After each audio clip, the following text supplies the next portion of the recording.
section. Are you ready? Your cheer is bop. Not bah. Bop. All right? Really loud. Ready? 1, 2, 3. Bop goes. All right. All right. Now. Are you ready for the last group? Yes. All right. The most important group. All right? You got to yell, hey. All right? Not hey. Like when you said, hey. That type of hey. You got it? All right? 1, 2, 3. Hey. Now, here's the cheer. When I point to your group, then you're going to say your cheer just one time. Boom.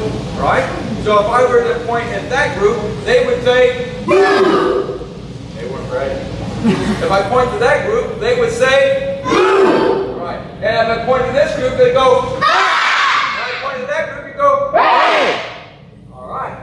Now, let's wake up now. All right. When I call your name, or point to your group, you are going to yell real loud. Ready? Got following. Ready?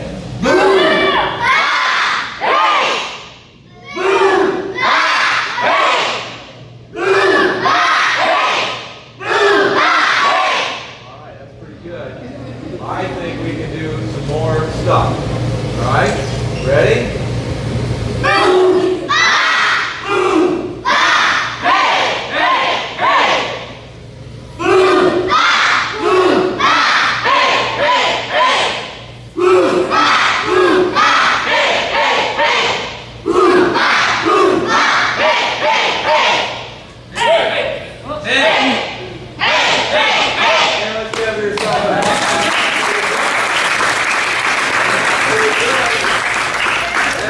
Good. There's a story about two little boys that lived in the woods. They were a great group of boys. They loved to do a lot. They loved like today. They'd be in the woods all day. And in the woods there was an old man that lived in a house.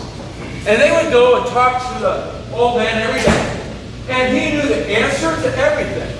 I mean everything. He knew the answers. And so they tried to trick the old man. They tried to do things that would try to fool the old man. They could not. He always knew the answer. One day, one of the little boys was in the woods. He said, I got it, I got it, I got it. Another little boy said, what do you got? He said, we can stump the old man today. He goes, what we got? He said, well, in my hand, I've got a young bird. I got a young bird right here. And if I ask him what's in my hand, he's probably going to say it's going to be a bird. But I'm going to ask that old man, is it a live bird or is it a dead bird? He says if it says it's a live bird, I'm going to squish it. He's going to be dead. He says, but if he says he's a dead bird, I'm going to let him go. The other little boy, oh boy, I can't wait. This is great. So they're running through the woods. And they come up to the porch and knock on the door. The old man comes out and says, old man, what do I have in my hand?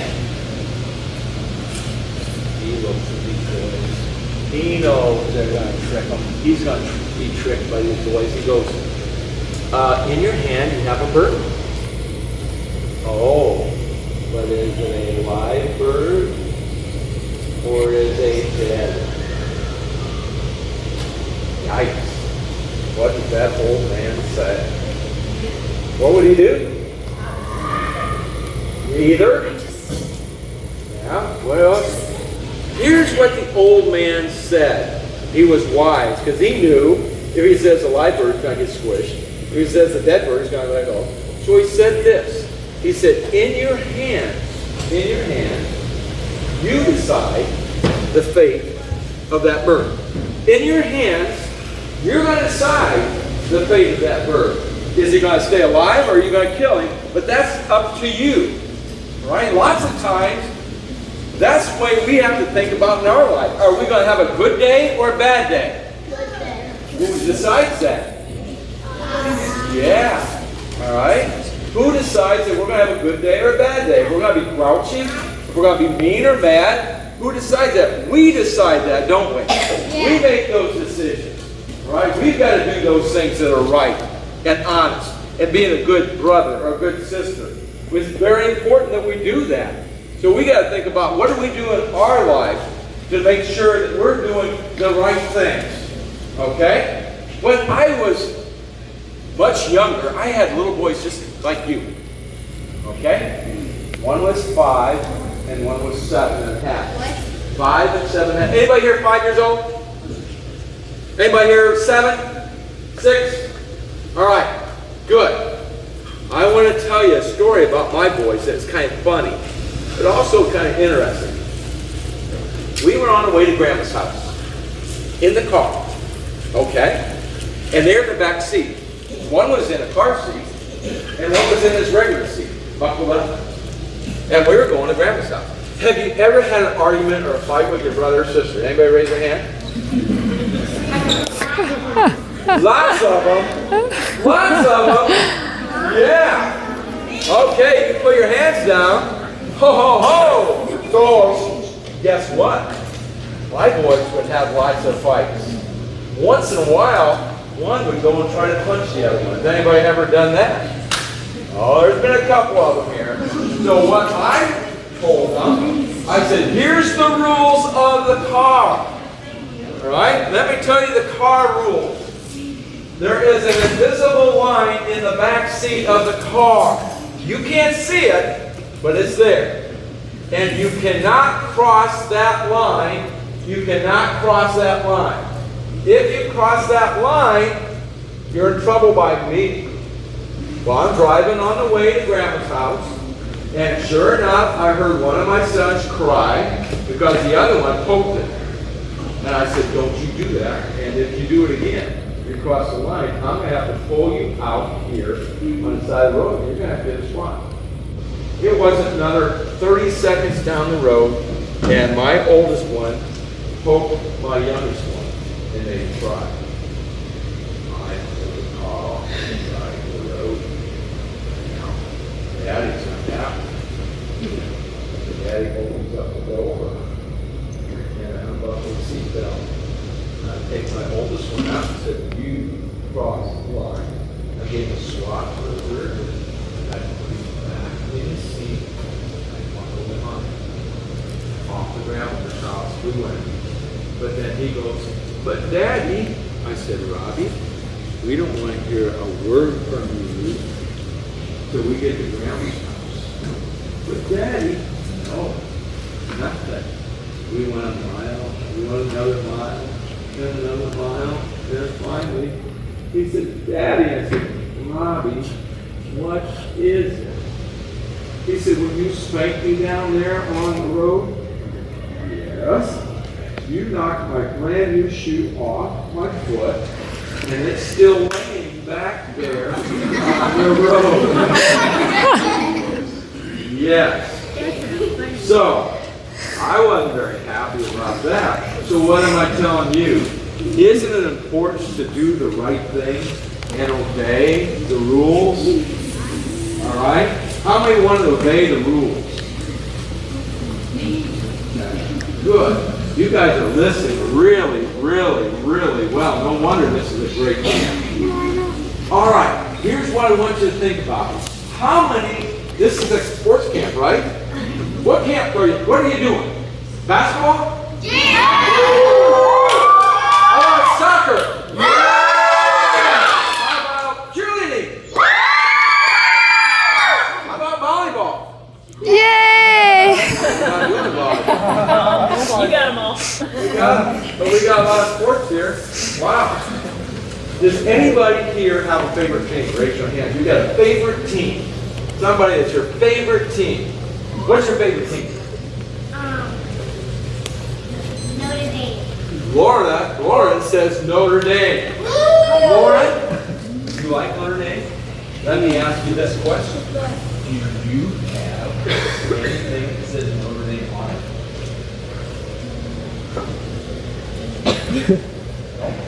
Who knows? Mommy.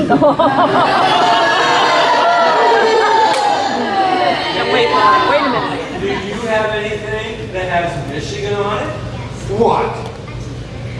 You have a t-shirt that has Michigan, the big M on it? How many here have a shirt at home that has a team on it? Raise your hand. Wow, you can put your hands down. We've got Miami Heat fans, we've got Cub fans, White Sox fans, we got soccer fans, we got Mishawaka Caveman fans, we got Penn fans, we have Notre Dame fans, we have Michigan fans, we have all sorts of fans. And you know what? They wear a jersey. Does anybody see a jersey? If everybody, how many have worn a jersey before? Wow. All right. Yeah. All right. Look at this jersey here. What do you think? Too big for me. Yeah. I bet Josh Lewis would wear it. What do you think? He's pretty big. Isn't he tall? Let's put it on and see what happens. Put that on there, Josh. What do you think? Whoa. See, doesn't it fit him a lot better than it fits?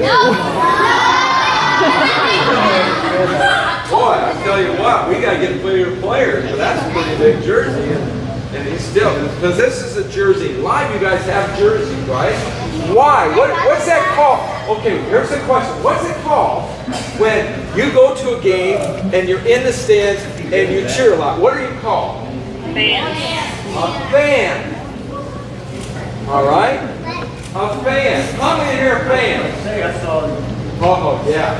Get cheer. How many of them watch? Did anybody watch the World Cup? USA. Oh, yeah. USA. And they're going to keep moving on. So you watch? Isn't that fun to watch be a fan? Okay. I want to tell you something about me real quick. I grew up a fan. Now, many times I was a fan of a sport. I played everything. And I loved the sports. I played every sport you could think about, except for hockey. We didn't have any ice. I didn't play that, but I played every sport, and I loved it. I was a fan. And I was a fan. I would go to games, and I would cheer. I'd get mad if my team got beat. I felt good when they won. All those things, because I was a fan. And you're a fan. I became a fan of sports. Well, I loved it. I loved it a lot. But I was also a fan of a man called Jesus. Have you ever heard of Jesus? I was a fan of his.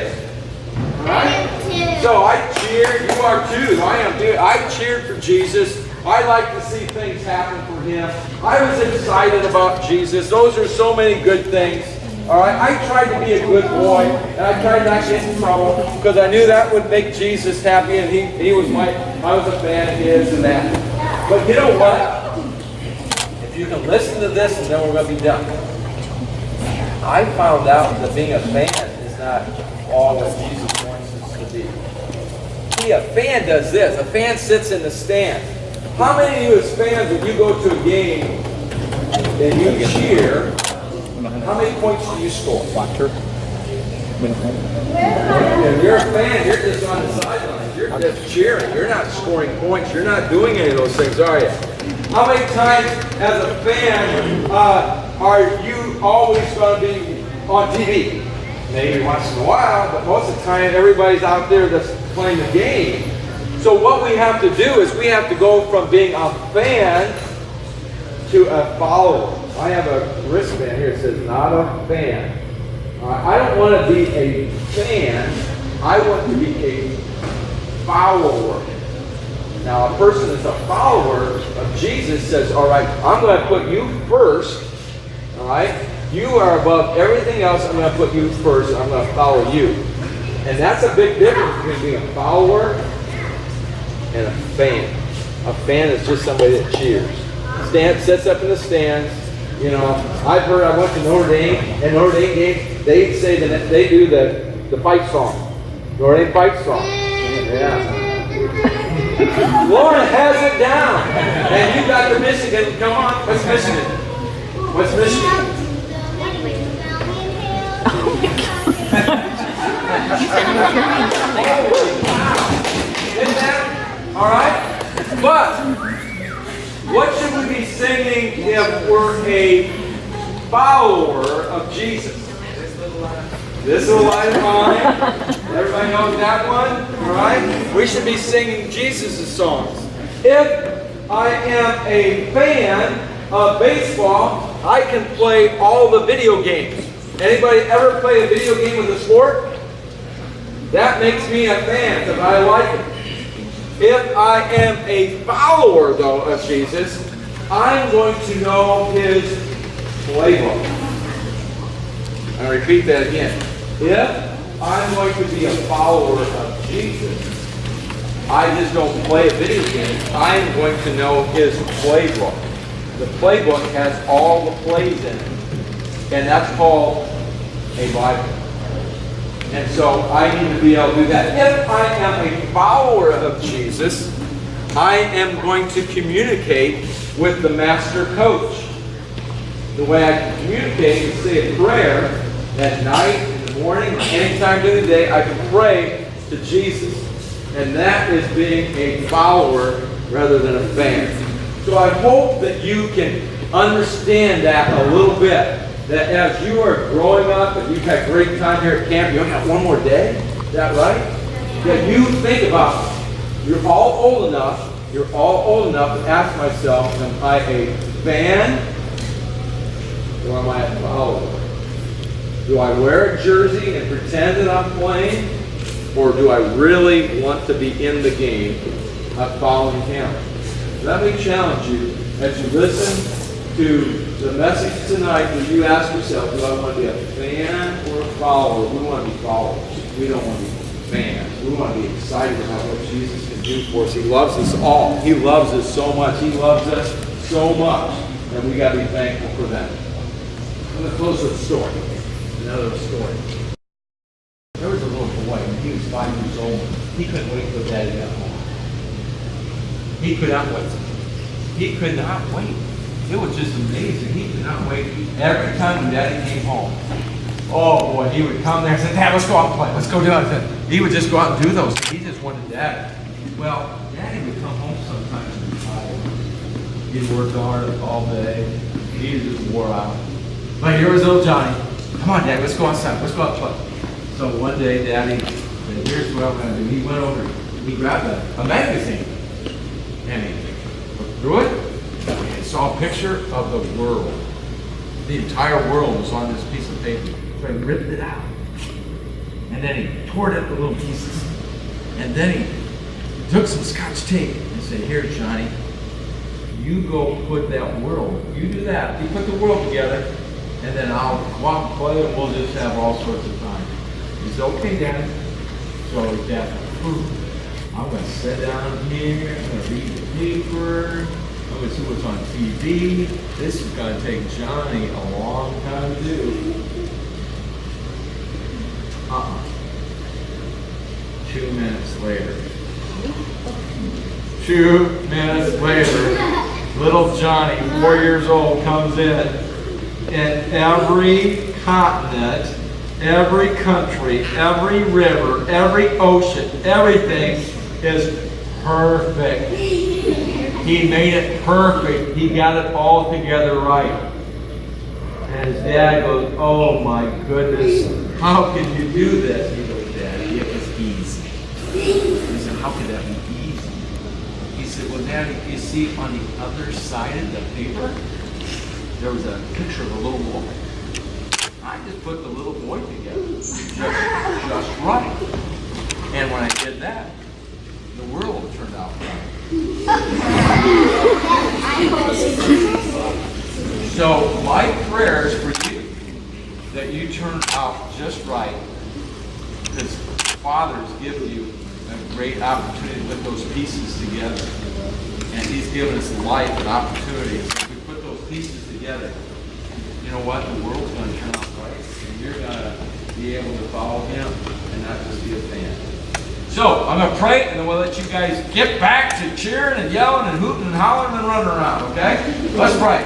Lord, I thank you for these campers. They're good. They are good. They're good kids. They're working hard. They're doing the best. I pray, Lord, that they just work hard and listen to their coaches and have fun doing the things they need to do. We thank you for their lives, the blessings they have of being able to run and jump, have 2 arms, 2 eyes, 2 legs, and all that fun stuff. And we thank you that we can realize that we need to be a follower of you and just not some fan. In Jesus' name we pray. Amen. Thank you, gang. Thank you very much.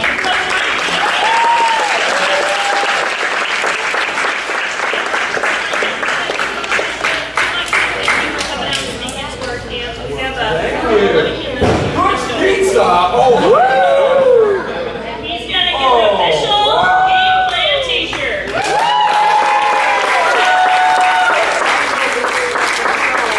this jersey is way too big.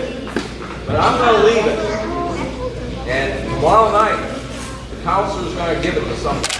Alright, what do you think? Alright, this is a real game jersey.